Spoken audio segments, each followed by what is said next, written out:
Pastor Godfrey Ngasiro y'omu ku bakwatidde poliisi nga batebeeza okuba mu kkobaano okuwamba omwana Eriro Wena mulungi ow'emyaka 2 okuva mu maka g'abazadde be Andrew Muhumuza omusika wa poliisi ne Marion Cimenta nga bo twakulaze Agataliiko Nfuufu olunaku olw'eggulo. Bwe twamala okukwata pastor omukazi yali yesu mukwate kati omukazi kumbe yali alina omwana ng'amukwese kati omukyalo oyo bwe yamanya nti baba mukutte ne gurupu ye kye yakola n'akwata omwana n'amutuga n'amutta n'amutwala n'amusuula kumpi n'amazzi abuzaabuze ngo agambe nti omwana amazzi ge gamusse. Kitegerekese nti Pastor abadde apangisa ku mayumba ge gamu abazadde ba mulungi kwe bapangisa era abadde abasabira kumpi buli lunaku nga tebamanyi nti alina ekigendererwa kyakuwamba mwana waabwe. Oluvannyuma lw'abazadde b'omwana okumala sabbiiti nnamba nga bamunoonya nnyumba ku nnyumba, poliisi ebotodde ekyama nti Pastor abadde mukwano gwa famire ng'ateekamu n'ensimbi okumunoonya, wabula bwe bamuzuula kwe kutandika okumulinnya akagere era yakubirako n'abazadde simu ng'abakanda ssente nga osi wa poliisi Mbarara Kambugo bwannyonnyola. Omuntu abasingako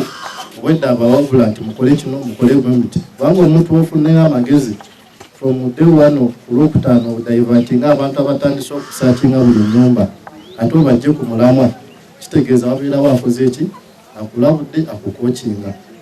Tulikola buli kimu era anytime tujja bawa report okubalaga nti kino ekintu tukitwala paka justice wenaakolaki wenaafunya. Reverend Abed Namasko w'ekkanisa ya Kinoni Church of Uganda asabye ab'ebyokwerinda okwongera okumunoonyezaako kubanga obugagga bw'alina bwewuunyisa omuli emmotoka 2 ebibanja bodaboda n'ebirala ng'ate akola bwa kinyonzi mu saluuni. Kaya ka bizinesi ke akakakola akakaka luhaguzira emmotoka 2 akagura ebibanja ayina tukizinga hii. Bazadde b'omwana balemereddwa okwogera olw'okunyolwa kwe babadde nako wakati mu kusiibula omwana waabwe agalamiziddwa ku bijja bya bajjajjaabe ku kyalo Kakumba ekisangibwa mu ggombolola y'e Bubaale mu disitulikiti y'e Mbarara.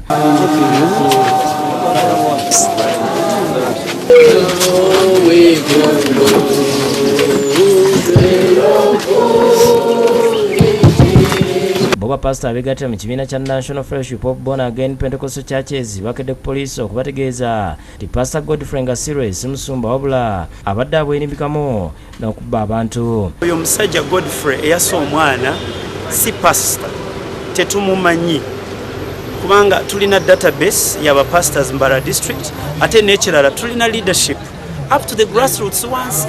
Anyway, tutumumanyi mu basumba tutumumanyi ne mu kitundu mwabeera tebamumanyi abasumba betukolagana wamu nabo.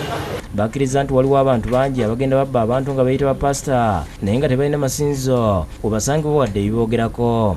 Naye mu budde bwe ye akuŋŋaanya abantu oluusi n'agenda n'omu maka ng'agenda agamba abantu nti ayinza basabira n'abagamba n'ebibafaako mu nsi yaabwe y'omwoyo. Ddamba Wizil yakusakidde gwe ku Bukedde TV.